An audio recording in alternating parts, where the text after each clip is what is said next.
And so they have an elaborate theory. It's called thermal expansion. They say these beams expanded and pushed this girder off of its seat during this fire, which allowed the 13th floor to fall on the 12th and the 10th, etc., leaving column 79 unbraced for 9 floors, and then it just buckles. And then the whole inside of the building caves out.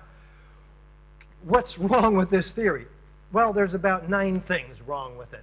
First of all, the fire was out on this floor according to photographs that NIST provided over an hour before this collapse even happened. And yet the collapse is blamed on a current fire expanding these beams. Second, these beams are fireproof. They're not going to be expanding. This has not been a problem in office fires before. These beams don't elongate. They sag, as you saw in the Cardington test. How did they get them to elongate? In their computer model, the steel was all sent to China for recycling, so we didn't have the steel to examine. We'll get to that. But in their computer model, they applied all of the heat to those beams in the first second and a half. 1.5 seconds, all the heat was applied, forcing them to expand, keeping them from sagging.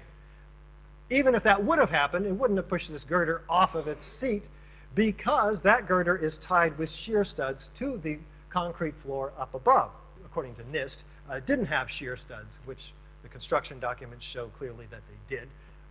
We couldn't have had that girder falling off of its seat because these beams only expanded 3 or 4 inches, not enough to push it off of its seat on this column. But let's say it could have.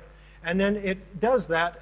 Could the floor have failed? No. We have other girders tying into that beam, into that column, that would never have collapsed. The floor would not have collapsed because it was still being held up by those girders. But let's say that those girders collapsed too, which is not a part of NIST theory. Could this floor collapsing have caused this floor to collapse?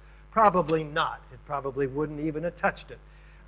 But let's say it did. Could it have caused several floors to collapse? Probably not. What NIST has going here is a series of failures of structural steel connections that amount to 400 structural steel connections failing every second. This is like spraying a fire hose on a sandcastle.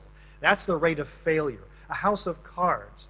All in a computer model because all the steel was gone. It couldn't be looked at. So this whole theory is nothing but a computer theory. It's an elaborate Potemkin village. Makes no sense whatsoever.